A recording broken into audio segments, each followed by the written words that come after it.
All right, so Kayla, fight one's in the books, 6 points for the first round finish. But I know you're kind of a perfectionist as well, and it seems like you're always finding something you could do better. So tell me, what's your thoughts on your performance? Was it perfect, or did you see something you could do better? Well, I mean that head kick didn't land, did it?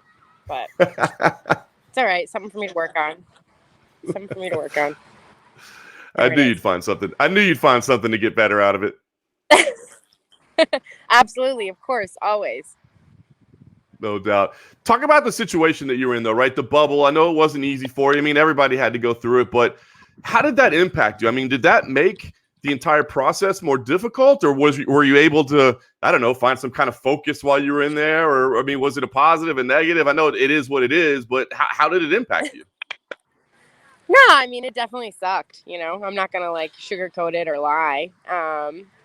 And obviously the world is like, everything's better when you win. So of course I'm like way more chill about it now than I was then. But I had a good talk with the CEO and just told him like I was not very happy with, when you have a year off of fights and no one's fighting for a whole year and this is the best you can come up with. Like literally fighters can't even go outside. Like I didn't touch the earth for 17 days, and then don't get me started with the food and everything else. So I'm not going to go into details. I'm not going to talk a lot of crap. I'm just going to say that the CEO promised me that changes would be made.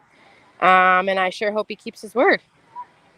That's awesome. Well, good to hear. I know, is that tough for you to, I mean, I know you don't want to necessarily rock the boat, right? The PFL has been good for you. Is it difficult to do that? Yeah. I mean, I just explained to them, like, look, like I believe in the PFL. I'm a company girl. I don't want to be on the outs with you guys. I said, but this is not okay. Like, you're supposed to be the professional fighters league. You're supposed to be different. You're supposed to be about the fighters, So let's get back to that. And he assured me that they would, and that, all was well, and that everything was that this next round of fights is going to be 100% better. So I'm looking forward to it. I dig it. Kayla Harrison, voice for the people, standing up for her fellow fighters out there. I mean, I know that I'm not the only one that was like about to go batshit crazy in that place, like, no, absolutely no. That's the truth. All right, let me ask you a couple questions. Clarissa Shields was in the building. Now, what did you think about her being there? Number one, did you get a chance to talk to her, meet her, or anything like that? Yeah, we talked. What do you mean meet her? We know each other. I didn't know you knew each other. Yeah, man, I met her. We had a picture together. I posted the other day, or she posted. One of us posted from literally the 2012 opening ceremonies of the Olympics, when both of us were not even Olympic champions. We weren't anything. It was so cool to see. So yeah, I caught up with her. We talked about how her training's going, and told her, I reminisced about my debut and like how scared I was and stuff, because she said she was nervous, and I said that's good. That means you care. That's a good thing. And no, we just caught up. It was good. That's awesome. All right, so here's what I got to ask you. The PFL, obviously they're marketing, they're doing what they can do, but they're saying, look, Clarissa's in the building, potential future opponent for Kayla Harrison. Me personally, I don't want to spoil it for them right now, because I know they're trying to do what they can do, but I just don't see the timelines matching up, right? Like, she's so new in her career. So are you viewing her as a potential future opponent, or is it just like, do whatever marketing you want to do? No, I mean, I'm just viewing her as like I view myself more as a mentor for her than anything at this point. Like I think that is a great business move for PFL and Clarissa, no matter what. But I agree. I think she's very young in her career, and I think that I'm starting to finally get to that point where I am not a veteran, but like I've got enough experience now where probably a newbie shouldn't be thrown in there with me unless they want to get them killed. I love it. It's true. I mean, I hate to be disrespectful, but it would be a mismatch right now. I'm not trying to be disrespectful when I say that either. I just mean, like, you wouldn't have put me at 0-0 in with Amanda, unless you're trying to get me killed. Like, it's the same principle. It's the same principle. I get it. All right, so here's the other one, and you mentioned Amanda. I know. We had a headline. I know. Okay, that's what I was going to ask you. We actually had a headline written because it was your quote. You said the nicest thing I can say is that I would like to fight her. We had a headline ready that said, Kayla Harrison, I want to fight Amanda Nunes. And I said, no, we're not going to run that headline because I think she kind of misspoke there. I've talked to her so many times. I know that that's not a fight she's chasing. So that I wanted to ask you, did something change or did you just kind of, or did it just come out the wrong way? No, I think it's just like people, of course, take everything and run with it. Like, I just mean, like, when I said in my post-fight speech, what I said and, like, all that stuff, like, I am not, like, this is not a call out to anyone. This is not me, like, taking personal digs at anyone. This isn't me talking trash to anyone. This isn't about Amanda. This isn't about Cyborg. This isn't about Clarissa. This isn't about, I mean, maybe it was a little bit about Jake Paul, but whatever. But this isn't about any of them. This is just my own personal belief in myself at this point. Like, this is me just calling a spade a spade. Like, hey, I know that I'm not the greatest yet, but I truly believe I will be someday. So here's me staking my claim. Now watch me go work. Like, that's it. And I'm not calling Amanda out and saying I want to fight her. No, absolutely not. She's got her path. I've got mine.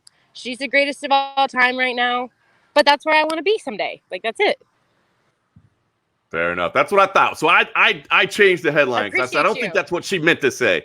Thanks for having my back on that one. I appreciate you. I got you on that one. I got you. Okay, so let me ask you. This is interesting, right? As great as your performance was, I'm looking at the standings. Nothing is mathematically guaranteed, right? I mean, you could technically not make the playoffs the way that things work out. I don't foresee that happening due to your level of skills. But I mean, do you think about that? Dude. Like, I really still have to go out there and win, or I might not make the playoffs.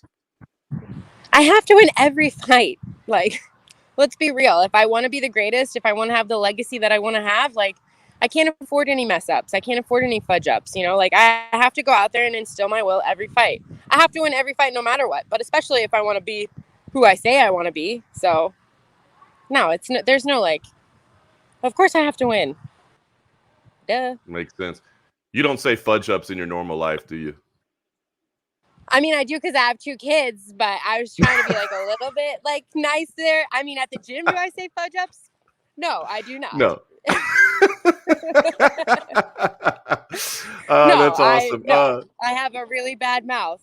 I'm not afraid to say it, but you got to be good for the kids. You got to be good for the kids. Yeah, because you know that Kyla started this swear jar thing. I have to put $1 when I swear in the swear jar. So I'm like, Jesus, you're both gonna be able to go to like an Ivy League school at this point. I was gonna say that must be how you're paying for their college with the swear jar. Yeah. I'm pretty good. I don't say it in front of them too often. I mean, he's too young to even know what's happening, but he did. Man, this is so funny. It's so messed up, but when he says fart, it sounds like F-U-C-K. So, like, that's like my like party trick right now is I say, Emery, say I farted. And he like walks in the room and he goes, I fart. And I'm like, that's so messed up. I shouldn't tell people that, but it's so phenomenal. It's phenomenal. We all do it. That's what we do as parents. Everyone does it. It's so cute. It's so funny. But yeah, that's great. I try not to cuss. Anyways, you have any other questions for me? I do. I do. Last couple ones, we'll let you get back to it because I know you're on a little vacation right now. Do we know the next matchup? Do we have the date and the opponent yet? No. I haven't seen that yet. Do we know? The date is June 25th. No opponent yet. But I told them give me somebody that won. So. I dig it. Kind of get the playoffs started early. Like, I don't want to fight. I want to fight somebody who's a win. Like, let's get out there and beat these girls up. It doesn't matter who, though. I told them anybody. So. I like it. So the last thing for me then, what's the plan? Like I said, it looks like you're walking around on the beach now. So a little time off or back in the gym. What's the plan? Yeah, I mean, lucky for me, I live in Florida, so it's like you can have time off and go to the gym almost at the same time. I'm gonna take a couple days off and then I'm gonna get back at it. I mostly just needed a break from the kids because the kids were in the bubble with me. So I was like, all right, I'm going to a spa. I'll be back. 2 days and I'll be back. I don't even need a break from training. I just needed a break from like the mental exhaustion of trying to keep 2 kids entertained. Yes. That's really it's tough work. But yeah, I'm excited to get back to training. I can't wait. June 25th, here we go.